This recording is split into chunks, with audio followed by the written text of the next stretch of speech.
Everyone, welcome to my new channel stay with Swarnabir. এটা আমার প্রথম লং ভিডিও। সকলকে জানাই শুভ সকাল। আজকে রবিবার, ঘড়ির কাঁটায় সময় এখন 9:40 মতন। আমি প্রথমেই চা বানিয়ে নিয়েছি এখানে। তারপর আমি চাটা শেষ করে আমি এখানে জলখাবারের আয়োজন করছিলাম। আজকে ছুটির দিন, জলখাবারে অনেকগুলো সবজি দিয়ে ম্যাগি বানাবো।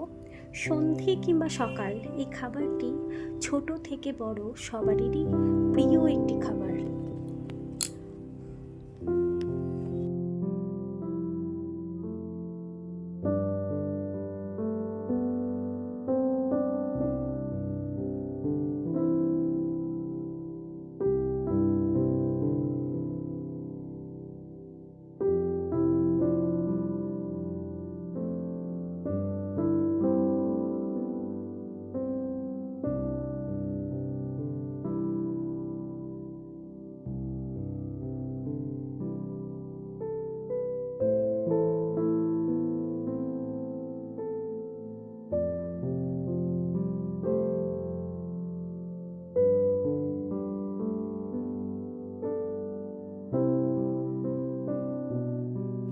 আজ দুপুরে চিকেন কারি বানাবো। চিকেন কারি বানানোর জন্য এইরকম সাইজের আলু নিয়ে নিয়েছি। আলুগুলো 1/2 করে কেটে নিয়েছি। আলুগুলো কেটে নেওয়ার পর যাতে এটা কালো না হয়ে যায় সেই জন্য রেখে দিচ্ছি জলের মধ্যে। তারপর পেঁয়াজগুলোর খোসাগুলো আমি ছাড়িয়ে নেব। ছাড়িয়ে পেঁয়াজগুলো রেখে দেব কিছুক্ষণ জলের মধ্যে।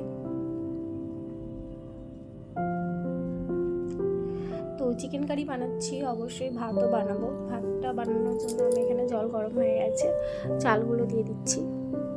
তারপর পেঁয়াজগুলো আমি পাতলা পাতলা করে কেটে নেব।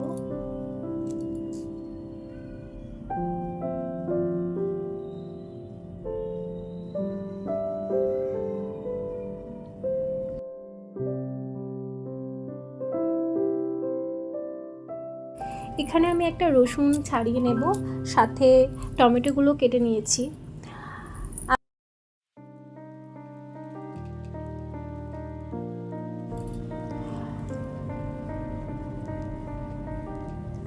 আমি এখানে আগে থেকেই ভিজিয়ে রাখা কতগুলো শুকনো লঙ্কা এবং রসুনগুলো আমি পেস্ট করে নেব।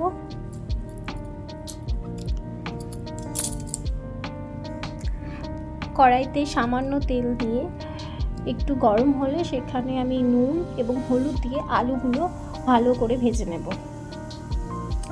এখানে আলুগুলো 80% মতন সেদ্ধ হলেই হবে।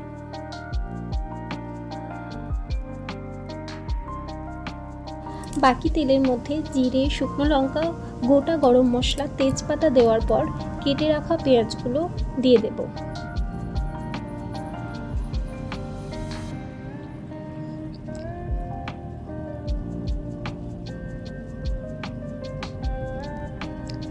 পেঁয়াজগুলো কিছুটা ভাজা হয়ে গেলে আমি এর মধ্যে টমেটো অ্যাড করে দেব। টমেটো দেওয়ার পরে এখানে আমি নুনটা অ্যাড করে দেব।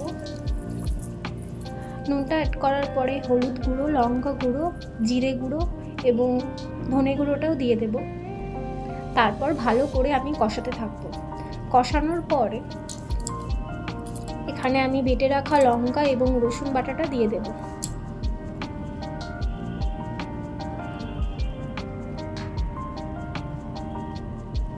এখানে আদা বাটাও আমি একটু সামান্য অ্যাড করেছি। তারপর ধুয়ে রাখা চিকেনগুলো দিয়ে দেব। চিকেনগুলো দেওয়ার পর আমি ভালো করে এখানে নাড়িয়ে নিচ্ছি। এবার কষানো হয়ে গেলে, এইভাবে তেল ছেড়ে এলে আমি এই পর্যায়ে এসে জল দিয়ে দেব। আশা করি চিকেন কারি আপনারা অনেকেই বানিয়েছেন। একবার এই পদ্ধতিতে বানিয়ে দেখুন, আপনাদের অবশ্যই ভালো লাগবে। আমার কাছে সবসময়ই মনে হয়, আপনি যাই রান্না করেন না কেন, টেবিলের পরিবেশনটা যদি একটু বেশি সুন্দর হয় তাহলে কিন্তু মানুষের খাবার খাওয়ার আগ্রহটা বেড়ে যায়। আজকের ভিডিও আমি এখানেই শেষ করছি। আমার ভিডিও যদি আপনাদের একটুও ভালো লাগে, লাইক, কমেন্ট, শেয়ার এবং সাবস্ক্রাইব করতে ভুলবেন না। দেখা হচ্ছে নতুন একটি ভিডিওতে।